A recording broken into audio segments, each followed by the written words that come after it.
Good morning, hello, good morning and hello. How are you doing? I'm Ryan. I'm thinking about getting this started. No, I'm not thinking about it. I've been thinking about it, but now I'm going to do it.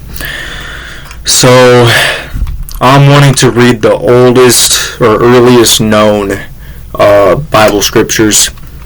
And, I guess I'm just going to start reading, and figure out where I'm going to go from there. So, here we go. It is the Septuagint Bible, something Apocrypha, about the Septuagint Bible with Apocrypha. I don't know what the hell it says. First time reading this, that's why I don't even think I pronounced that right, but oh well, let's go ahead and get into it. The Septuagint is a translation of the Hebrew Bible and some related text into Koine Greek. As the primary Greek translation of the Old Testament, it is also called the Greek Old Testament. This translation is quoted in the New Testament, particularly by Paul and also by the Greek Church Fathers. The title and its Roman numeral acronym LXX refer to legendary 70 Jewish scholars who solely translated the 5 books of Moses as early as the late 2nd century BC. But as far as we know, based on all the misinformation and stuff that's been going on, I'm probably going to start looking for the older scriptures that are known and see about maybe trying to save some of that, because all of this will end up going down once an EMP hits, and we all know that's going to end up happening. Alright, let's go back to this. The Sept, I'm just going to say that, the Sept is a translation of the Hebrew Bible and some related text into the Koine Greek as the primary Greek translation of the Old Testament. I think I've already read this part. Yes, I did. The English translation for Sir Lancelot C.L. Brenton, published in 1851, is considered a long-time standard for most of the years since its publication. It has been the only one readily available and has continually been in print. It is based primarily on the Codex, the Vaticanus, and contains the Greek and English text in parallel columns. Don't mind how I read. I don't read very often. I'm wanting to get back into it though, because I am a very avid reader. Well, back when I was a kid in school, I was reading John Grisham when I was in 7th grade. But it's been a long time. It's easy. They won't stall. That's great. I don't freaking care. Can I close it? Will it let me close it? There we go. Block it. Thank you. Alright. Book of Genesis. Do I have to... Okay, let's go ahead and start doing the summary and everything. That way, we're caught up on what it actually is. The summary of the Book of Genesis. This summary of the Book of Genesis provides information about the title, authors, date of writing, chronology, theme, theology, outline, a brief overview, and the chapters of the Book of Genesis. The title, the first phrase in the Hebrew text of 1:1 is Bereshith, and the beginning, which is also the Hebrew title of the book. Books in the ancient times customarily were named after the first word or two. The English titles, translation, Sept, of 2:4 and 5:1, depending on its context, the word can mean birth, genealogy, or history of origin. In both its Hebrew and Greek forms, then the traditional title of Genesis appropriately describes its context, since it's primarily a book of beginnings. The background. Let me go ahead and move this thing over. It's getting in my way. There we go. Alright, the background. Chapters 1 through 38 reflect a great deal of what we know from other sources about ancient Mesopotamian life and culture. Creation, genealogies, destructive floods, geography and map-making, construction techniques, migrations of people, sale and purchase of land, legal customs and procedures, shepherding, and cattle raising. All these subjects and many others were matters of vital concern. Matters of vital concern. I'm trying to figure out how to do this. Where did I go? Vital concern to the peoples of Mesopotamia. During this time, they were also of interest to the individuals, families, and tribes of whom we read in the first 38 chapters of Genesis. The author appears to locate Eden, humankind's first home, in or near Mesopotamia. The Tower of Babel was built there. Abram was born there, Isaac took a wife from there, and Jacob lived there for 20 years. Also, these patriarchs settled in Canaan. The original homeland was Mesopotamia. The closest ancient literary The closest ancient literary parallels to Genesis 1 through 38 also come from Mesopotamia. Enuma Elish, please help me out if I butchered that.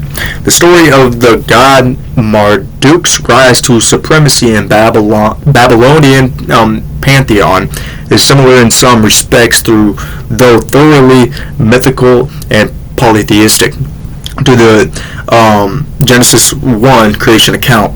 Some of the features of certain king lists from Sumer bear striking resemblance in the genealogy in Genesis 5. The 11th tablet of the Gilgamesh epic is quite similar in outline to the flood narrative in Genesis 6 through 8. Several of the major events of Genesis 1 through 8 are narrated in the same order as similar events in the Atrahasis epic. Yeah, so, anyway, where was I at just now? In fact, the latter features the same basic motive of creation, rebellion, flood as the biblical account. Clay tablets found in 1974 at the ancient, the centuries, 2500 through 2300. I'm still trying to pick why our times go from BC to AD. It still don't make sense to me. There should be no reason why our timeline goes down and then back up. It just doesn't make sense. If you can explain it to me, I'll probably argue with you. Site of Ebla, modern Tel Mardik in northern Syria, may also contain some intriguing parallels.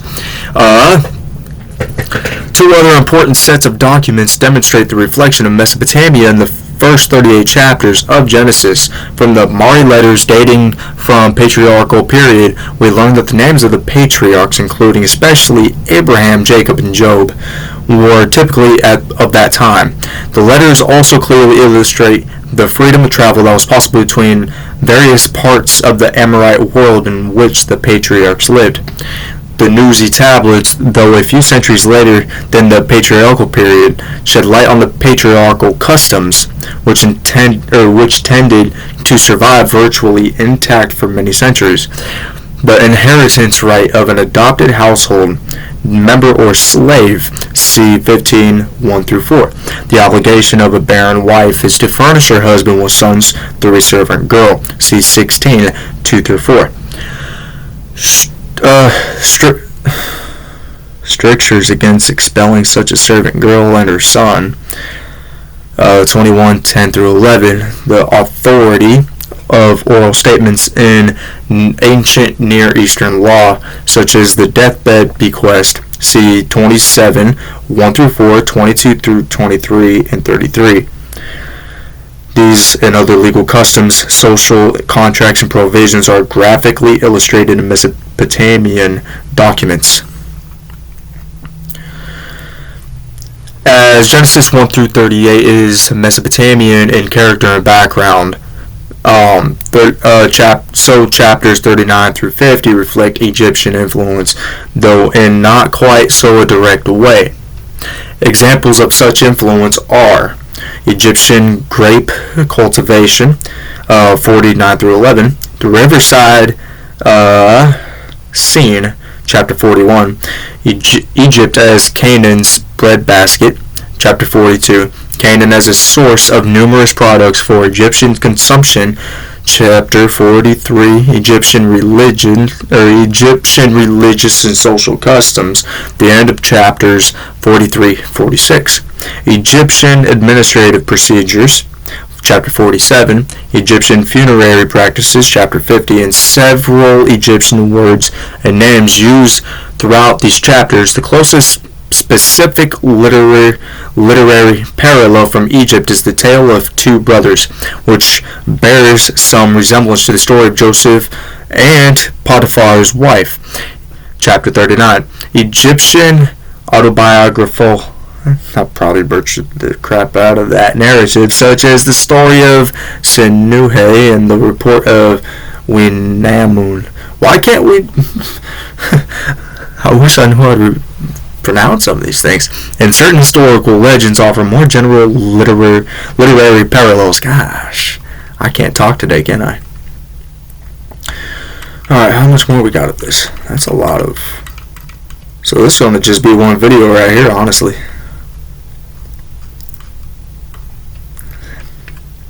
Author and date of writing. Historically, Jews and Christians alike have held that Moses was the author, compiler of the first 5 books of the OT. These books known also as the Pentateuch, meaning 5-volume book, were referred to in Jewish tradition as the 5/5 of the law of Moses. The Bible itself suggests Mosaic authorship of Genesis since AC 15:1. I'm not quite sure what that means.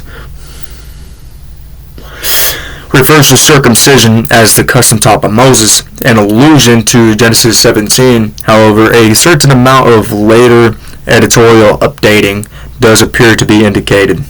See example notes on 14, 36, 31, 47, 11. The historical period during which Moses lived seems to be fixed with a fair degree of accuracy by 1 Kings. We are told that the 4th year of Solomon's reign over Israel was the same as the 480th year of the Israelites after the Israelites had come out of Egypt. Since the former was what does that mean? Chapter 966b? What? I don't understand. The latter, and thus the date of Exodus. 1446, assuming that the 480 and 1KI 61, I wish I knew what these meant, is to be taken literally. See Introduction to Judges. Background. The 40-year period of Israel's wanderings in the desert, which lasted from 1446 to 1406, would have been the most likely time for Moses to write the bulk of what is today known as the Pentateuch. Please tell me if I'm butchering these. During the last 3 centuries, many interpreters have claimed to find in the Pentateuch sounds funny to say it, for underlying sources. The presumed documents allegedly dating from the 10th to the 5th centuries BC are called J for Yahweh or Yahweh, the personal OT name for God, E for Elohim, or generic name for God, D for Deuteronomic, and P for priestly. Each of these documents is claimed to have its own characteristics and its own theology, which often contradicts that of the other documents. The Pentateuch is thus depicted as a patchwork of theories, poems, and laws. However, this view is not supported by conclusive evidence, and intensive archaeological and literary research has tended to undercut many of the arguments used to challenge Mosaic authorship. Theological theme and message. Genesis speaks of beginnings of the heavens and the earth, of light and darkness, of seas and skies, of land and vegetation, of sun and moon and stars, of sea and air and land animals, of human beings made in God's own image, the climax of his creative activity, of marriage and family, of society and civilization, of sin and redemption. This list could go on and on, A key word in Genesis is account, which also serves to divide the book into its 10 major parts. See literary features and literary outline, and which includes such concepts as birth, genealogy, and history. The book of Genesis is foundational to the understanding of the rest of the Bible. Its message is rich and complex, and listing its main elements gives a succinct outline of the biblical message as a whole. It is supremely a book that speaks about relationships, highlighting those between God and His creation, between God and humankind, and between human beings. It is thoroughly monotheistic, taking for granted that there is only one God worthy of the name, and opposing the ideas that there are many gods, polytheism, that there is no God at all, atheism, and that everything is divine, pantheism. It clearly teaches that the one true God is sovereign over all that exists, i.e. His entire creation, and that often exercises His unlimited freedom to overturn human customs, traditions, and plans. It introduces us to the way in which God initiates and makes covenants with His chosen people, pledging His love and faithfulness to them and calling them to promise theirs to Him. It establishes sacrifice as the substitution of life for life. Chapter 22. It gives us the first hint of God's provision for redemption from the forces of evil. Compare 3:15 with Romans, I believe that is, 16:17 through 20. It contains the oldest and most profound statement concerning the significance of faith, 15:6. See a note there. More than half of Hebrew 11, a New Testament list of the faithful, refers to characters in Genesis. I think that NT is meaning New Testament. The message of a book is often enhanced by its literary structure and characteristics.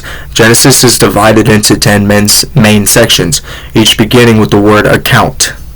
That's a lot of C right there. Repeated for emphasis at 36:9 and 37:2.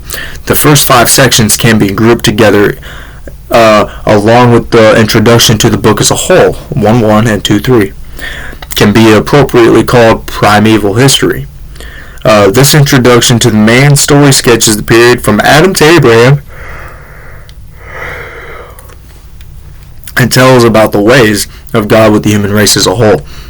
The last 5 sections constitute a much longer but equally unified account and relate to the story of God's dealings with the ancestors of His chosen people, Israel, Abraham, Isaac, Jacob, and Joseph and their families, a section often called patriarchal history.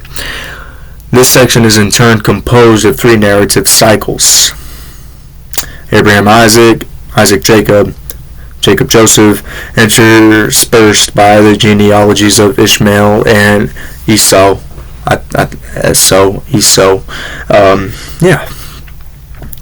The narrative frequently concentrates on the life of a later son in preference to the firstborn: Seth over Cain, Shem over Japheth, Isaac over Ishmael, Jacob over Esau, Judah and Joseph over their brothers, and Ephraim over Manasseh.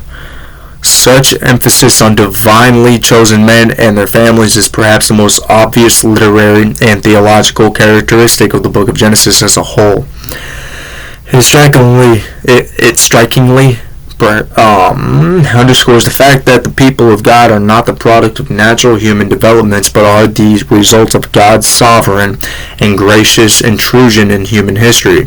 He brings out the fallen human race and He brings out of the fallen human race a new human.